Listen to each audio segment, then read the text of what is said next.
गतिविधियों के खिलाफ अगर काम करते हुए नजर आएंगे तो भारतीय जनता पार्टी में ऐसे किसी कार्यकर्ताओं की जगह नहीं है। साफ संदेश दिया है भारतीय जनता पार्टी ने, अपने 500 कार्यकर्ताओं को बाहर का रास्ता दिखाया है जो कि पार्टी गतिविधियों के खिलाफ काम करते हुए नजर आए थे। आपको बता दें कि भारतीय जनता पार्टी में जब प्रत्याशी चयन की प्रक्रिया चली थी तभी देखा गया था कि कुछ कार्यकर्ताओं द्वारा भगागी तेवर अपना दिया गया था। और उसको देखते हुए भारतीय जनता पार्टी ने इसके लिए कहीं ना कहीं डैमेज कंट्रोल टीम बनाई थी, जिसमें स्थानीय नेताओं के साथ स्थानीय सांसद और विधायकों को जिम्मेदारी दी गई थी कि जो बागियों को मनाए और वापस पार्टी लाइन से जोड़ने की कवायद की जाए। पर माना जा रहा है कि पार्टी गतिविधियों के खिलाफ लगातार काम करते हुए ऐसे 500 कार्यकर्ता थे जिन्होंने पार्टी की रूल्स और रेगुलेशन को नहीं माना था और पार्टी के खिलाफ जाते हुए अपनी ताल ठोकते नजर आए थे। उनको भारतीय जनता पार्टी ने बाहर का रास्ता दिखा दिया गया है। आपको बता दें भारतीय जनता पार्टी के प्रदेश अध्यक्ष भूपेंद्र चौधरी और संगठन महामंत्री धर्मपाल सिंह ने साफ निर्देश दिए हैं कि जो पार्टी के खिलाफ काम करेगा कोई जगह नहीं।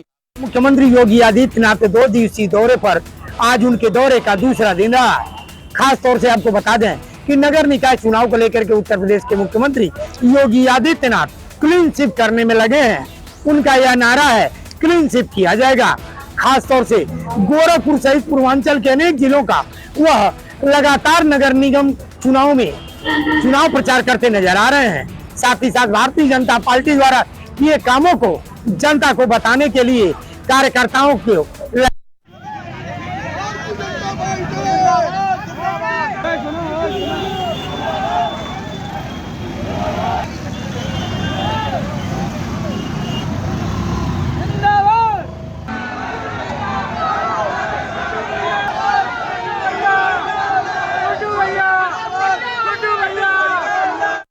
के बाद में प्रचार रुक जाएगा और उसके बाद अगर कोई प्रचार करता हुआ पाया गया तो उसके ऊपर कार्रवाई की जाए। वहीं अगर बात की जाए भारतीय जनता पार्टी की तो भारतीय जनता पार्टी में भी दोनों जमकर प्रचार किया, लेकिन अगर विपक्ष की बात की जाए तो विपक्ष इतना ज्यादा सुस्त नजर आ रहा था कि कंपटीशन जो है वो दिखाई नहीं पड़ रहा था। वहीं अगर समाजवादी पार्टी की बात की जाए तो समाजवादी पार्टी पिछले 3 दिनों से एक्टिव नजर आ रही है, जहां पर पहले उन्होंने गोरखपुर जाकर काजल निषाद के लिए वोट मांगे थे और उसके बाद कल अखिलेश यादव ने लखनऊ की मेट्रो से मेयर प्रत्याशी वंदना मिश्रा के लिए प्रचार किया था। और इसी क्रम में आज समाजवादी पार्टी के राष्ट्रीय अध्यक्ष अखिलेश यादव सहारनपुर जा रहे हैं और सहारनपुर जाकर वहां की मेयर प्रत्याशी के लिए वोट मांगेंगे और इसी क्रम में वहां पर वो रोड शो भी करेंगे। आज 12 बजे जो है अखिलेश यादव सहारनपुर में रोड शो करते हुए नजर आएंगे और उसके बाद शाम 6 बजे के बाद ये प्रचार का सिलसिला रुक जाएगा और 4 मई को जो है वोटिंग होगी आज शाम 6 बजे। नमस्कार, मैं हूं संतोष पांडे, अध्यक्ष न्यूज़ ऑन इंडिया। खबर भी असर भी बात करते हैं सुल्तानपुर की, जहां पर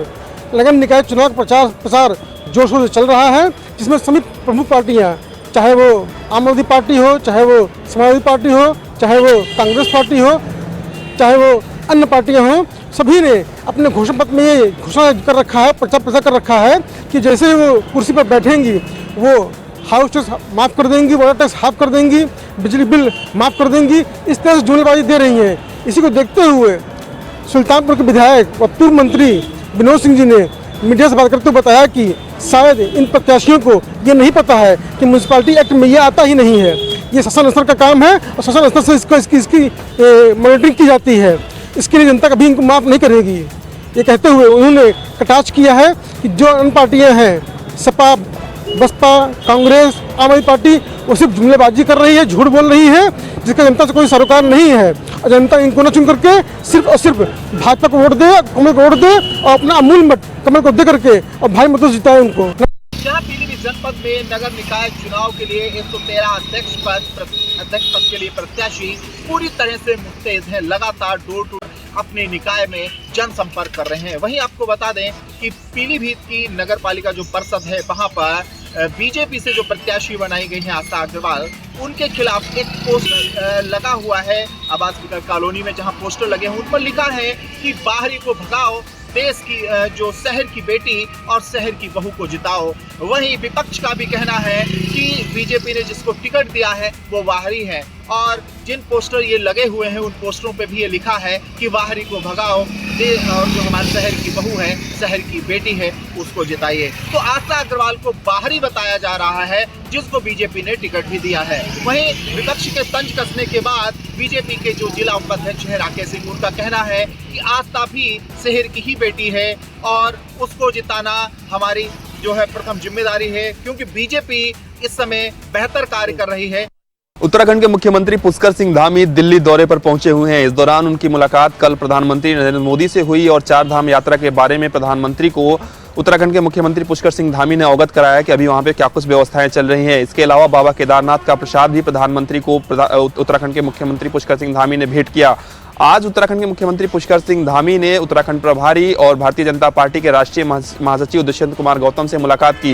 हालांकि इस मुलाकात को शिष्टाचार मुलाकात जरूर कहा जा रहा है, लेकिन उत्तराखंड में कई ऐसे पद है जिस पर कहीं ना कहीं लोगों को दायित्व दिए जाना है। खासतौर पर भारतीय जनता पार्टी के कार्यकर्ताओं की अगर हम बात करें, उनको दायित्व दिए जाना है, इसको लेकर भी कहीं ना कहीं चर्चा हुई है। इसके अलावा जो दिवंगत पूर्व मंत्री की अगर हम बात करें, जो चंदन रामदास जी हैं, उनका पद जो मंत्री पद है वो खाली हुआ था उनके निधन के बाद से, उसको लेकर भी कहीं ना कहीं चर्चा हुई है। हालांकि दुष्यंत कुमार गौतम ने कहा कि तमाम विषयों को लेकर चर्चा जरूर हुई है और जल्द ही जिन लोगों को दायित्व दिया जाना है उसको भी दिया जाएगा। तो निश्चित रूप से अभी अगर हम बात करें तो आज केंद्रीय मंत्री ज्योतिरादित्य सिंधिया से भी उत्तराखंड के मुख्यमंत्री पुष्कर सिंह धामी मुलाकात कर सकते हैं और उत्तराखंड में विकास परियोजना और खासतौर पर अगर हम उत्तराखंड के एयरपोर्ट्स की बात करें, उसको किस तरीके से विस्तारित करना है, किस तरीके से उसको अंतर्राष्ट्रीय लेवल पर बनाना है, इसको लेकर चर्चा हो सकती है। उत्तर प्रदेश गृह विभाग ने राजधानी लखनऊ में हुए अलाया अपार्टमेंट हादसे की रिपोर्ट एलडीए से तलब की। आपको बता दें 23 जनवरी 2023 को अलाया अपार्टमेंट गिर गया था, जिसमें 3 लोगों की दर्दनाक मौत हो गई थी, जिसके बाद शासन के निर्देश पर 3 सदस्यीय जो है कमेटी गठित की गई थी, जो पूरे मामले की जांच कर रही थी। इस कमेटी की जो अध्यक्षता है रोशन जैकब मंडलायुक्त लखनऊ कर रही थी, जिन्होंने अपनी रिपोर्ट 12 मार्च को शासन में को सौंप दी थी। हालांकि तमाम ऐसे पहलू थे जिसमें इस जांच में खुलासा नहीं हो पाया था, जिसके बाद जो है गृह विभाग ने अब एलडीए से उसकी आंतरिक रिपोर्ट मांगी है, जिसके बाद कहीं ना कहीं देखा जा रहा है कि तमाम लोगों पर अब कार्रवाई भी हो सकती है। उत्तर प्रदेश के रिवर फ्रंट घोटाले को लेकर सीबीआई ने अपना शिकंजा कसना शुरू कर दिया है। हालांकि समाजवादी पार्टी की सरकार के दौरान बनाए गए इस रिवर फ्रंट को लेकर बड़े पैमाने पर वित्तीय अनियमितता के आरोप हैं। सीबीआई लगातार इस पूरे मामले को लेकर 2017 से ही पूछताछ कर रही है, अपनी कार्रवाई को आगे बढ़ा रही है। तत्कालीन कई इंजीनियर जो कि इस पूरे रिवर फ्रंट को बनाने में जिम्मेदार थे और साथ ही साथ वो संस्थाएं जो इस पूरे मामले में कहीं न कहीं अकुश थीं, उन पर कार्रवाई हो चुकी है। उत्तर प्रदेश के पूर्व मुख्य सचिव रहे आलोक रंजन, दीपक सिंघल भी इस जांच की जद में आ गए हैं, क्योंकि जब समाजवादी पार्टी सरकार में यह प्रोजेक्ट शुरू हुआ उस दौरान दीपक सिंघल और आलोक रंजन उत्तर प्रदेश के मुख्य सचिव थे। दीपक सिंघल प्रमुख सचिव सिंचाई थे और तत्कालीन समय में समाजवादी पार्टी के वर्तमान राष्ट्रीय महासचिव शिवपाल यादव सिंचाई मंत्री थे। यही एक वजह है कि इन दोनों अफसरों के सहारे सीबीआई अब शिवपाल यादव तक पहुंचना चाहती है। इसके लिए उत्तर प्रदेश सरकार से सीबीआई ने पूछताछ के लिए अनुमति मांगी है। सीधे तौर पर लगातार ये मामला आगे बढ़ रहा है। अगर हम देखें तो रिवर फ्रंट पूरा 500 करोड़ का प्रोजेक्ट था, जो कि 500 करोड़ से शुरू हुआ, बढ़ते बढ़ते 1000 करोड़ तक पहुंचा, लेकिन अफसरों ने 1000 करोड़ के आगे बढ़ाकर 1438 करोड़ रुपए तक इस प्रोजेक्ट को पहुंचाया। बावजूद इसके काम पूरा नहीं हो सका।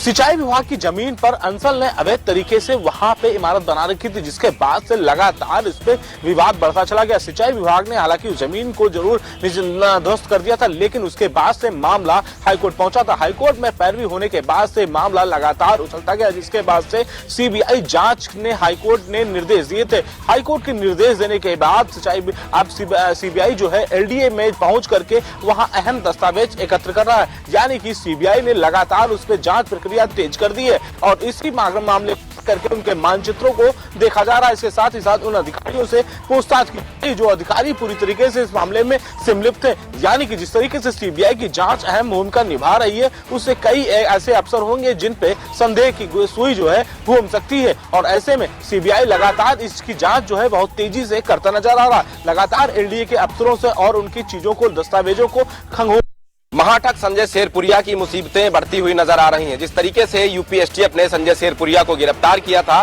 गिरफ्तार करने के बाद तमाम बड़े और अहम खुलासे हो रहे हैं।